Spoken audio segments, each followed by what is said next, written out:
It's been a great honor to serve as the Kern County Fire Chief for over 2.5 years. I'm proud of what we've accomplished together, but I'm ready to hand over the reins of this great organization and move on to the next chapter of my life. But I think it's important to kind of go back in history and see kind of where we were. There's been a lot of speculation out there on why we're leaving. And so as we go into this, we came into office with huge financial issues. $10 million deficit going into it. I came in and about December I heard Chief Marshal was going to retire. Our budgets are due in March, April, the first budget. And quickly found out February 1st that I was going to be interim fire chief. And with that, Dean and I kind of came together and made our command staff. And with that, our first task was how to overcome a $10 million deficit and no money in our savings account, actually zero. And so with that, we thought about it, but 90% of our budget is people. 90% is salaries. And so we knew we were going to have to affect the people power within the fire department, essentially. We were going to have to adjust staffing. In addition to that, to make matters worse, equipment was falling apart. It's ancient. The apparatus was falling apart. We had engines with 300,000 miles. Just to give you an idea, a lot of fire departments, about after 10 years, they replace their equipment in many different places. We have equipment that's well over 20 years old that's on the front line, and so I knew in order for us to be completely effective and do our job, we had to have fire engines, we had to have the things we need, and so we knew we needed to take big steps. And so with this new staff, we came in and adjusted staffing on crews, on helicopters, fire stations, and we prepared to do brownouts. And we became as close as ever before to do brownouts. We were just one board of supervisors away of a vote to do brownouts, but we had it put together, and we were ready. During this time, as the year progresses, and as during that 2 years, there was a lot that went on. It wasn't just the financial issues. It was, we went through a pandemic, and how does that affect? Everybody suffered from the pandemic, everybody. But in particular, when we would isolate people, we'd isolate 15, 20, 30 people at a time. And so staffing became very hard, especially around Christmas of this last year, extremely hard.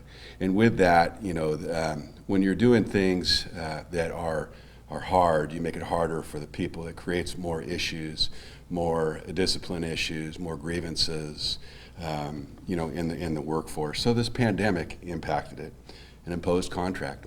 Hey, it impacted the operation.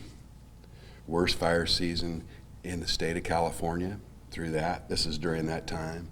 Also, meanwhile, we're going back and forth with the cities because we knew we needed to get the amount of money that it took to deliver services, and I still believe that, and we're still working on it, and we're close. And with our 9 cities, we're working through that, and we're really close. And that's something that Chief Duncan's going to carry the torch on. But contract cities, contract counties, neighboring counties, we looked at everything. Every rock we turned over, whether it was cuts or whether it was to get the accurate amount of revenue from those services. Increasing a contract to Ventura County, increasing, with cost of living adjustments to San Bernardino County. With our negotiations, with CAL FIRE, we increased revenue year over year, $2 million year over year with a revised Gray Book contract. And so there were a lot of unpopular decisions that I had to make, that the staff had to enforce, that in order to do what we had to do, because we had to do it. We have no choice, and that's solely on me. In addition to that, though, we was fortunate that some relationships improved along the way and got better and better. And, we worked with the CEO's office, and I know I've said it 10,000 times, but they gave us $4 million year over year and $10 million for fire equipment during this tenure. And we with that, plus what we had in designations, we made one of the largest apparatus purchases in the Kern County history, for 20 years. Just a multitude of apparatus with that. And I'm happy to say that at the end of each fiscal year, we saved money. Every fiscal year that my staff was here, the men and women of the Kern County Fire Department actually saved money. We did not have to take money out of designations and cover it. Because like I said, we had a $10 million deficit, but yet we were able to close that. We were able to save money, and we were able to get the apparatus thanks to many people that were involved. Let's see, going from here, you look back and you're amazed. I was amazed at all the things that the staff did because I was truly impressed. When I first started, we had a plan. We had a plan of how we were going to get there, but everything just was in line and on all cylinders. Not everything was perfect, but we definitely made an impact. And with everything that's going on, we run a $150 million business, and that's a big part of this. But we deliver emergency services, and you have to have, integrity, and you have to do what's right all the time. So, with that,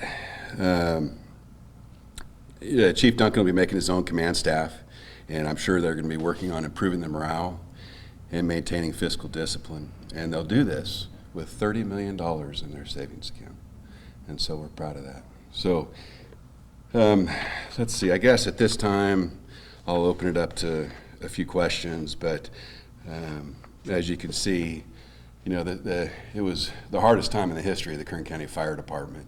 And so, you can talk to, I'm sure, different supervisors of the CEO, and everybody agrees that it was the hardest time. We came out of it at the top of the hill. Now it's time to pass the baton, and Chief Duncan's going to take it from here on the 19th. So I'll open it up to questions.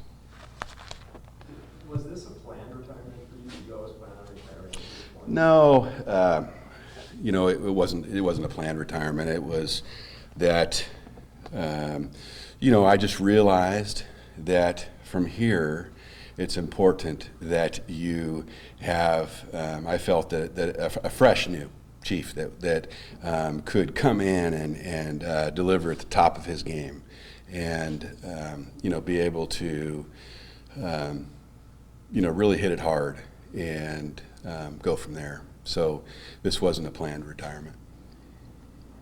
So did some of those tough decisions you made kind of make it a rough ride on top of the budget issues, COVID, in the chief's chair? Yes, definitely. It's, and not just me, the whole staff, it's unpopular decisions of whenever you adjust staffing, whenever you make people work, it becomes hard. But we did what we had to do, and we have no regrets. And, yeah. Chief, you're taking some of the other top brass with you in your retirement. Was that part of the plan as well, or did they make that decision once you made yours?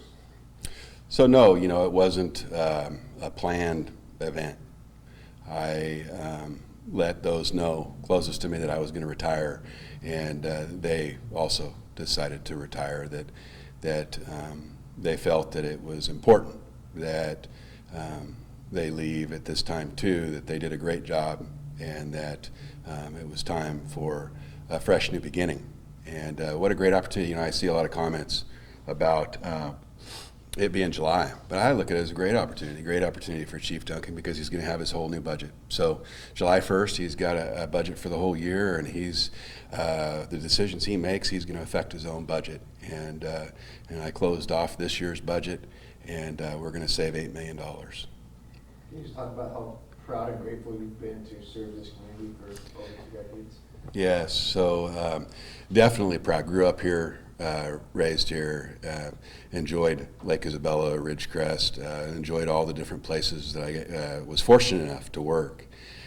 Some of my favorites were Delano, Oildale, busy places with that enabled me to help a lot of people and a lot of emergency situations, and Niles and Mount Vernon or Mount Vernon, Virginia, Niles, various places. Lake Isabella was fun. I really enjoyed a lot of the stations and the people. You know, I definitely miss the people, but I'll be here in Kern County and still getting to talk to my friends and spending more time with my family because definitely during this time, family does suffer. I just have a few more kind of related to this, but just talk about, can you just send a message out to the community about illegal fireworks and how bad of a fire season we're in right now? Yeah, so with this continued drought, the vegetation is dry, super dry, as dry as any year in the past during this specific time of the month. And fires will start easily, and most assuredly with fireworks, we are going to get fires, multiple fires, and just be safe, safe and sane fireworks. Do it in an area where you're not going to catch something on fire with safe fireworks, and just help your community, help your neighbors. It's okay to have fun, but be safe and be cognizant of what you're doing, and just be safe out there. And the last one for me, if you can just talk about the fire season this year, how it's impacted the Kern County Fire Department and BFD so far. So with the Kern County Fire Department, a lot of little fires have been very successful. Very proud of our guys. 10 acres or less, 90% of our fires. We're probably 95% of our fires at 10 acres or less, maybe even a little bit higher in the last couple of days. We've been getting multiple grass fires every day. You saw in the Grapevine, saw in Tehachapi, every day something's starting somewhere. But with our excellent wildland program, the crews we have, they've done a tremendous job. The helicopters, the dozers. We just got 2 new dozers. We got one dozer in, new one, and we're getting another one. So I'm excited about that. It was a little off this topic, but multiple, very effective, doing a good job. A lot of little fires, and undoubtedly soon we'll probably have bigger fires. Chief, would you like the community to remember you as far as a legacy for navigating the pandemic, fixing the budget, expanding Kern County Fire? Like, what would you like the community to remember you as?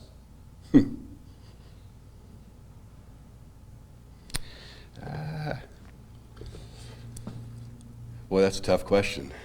I guess is just a guy.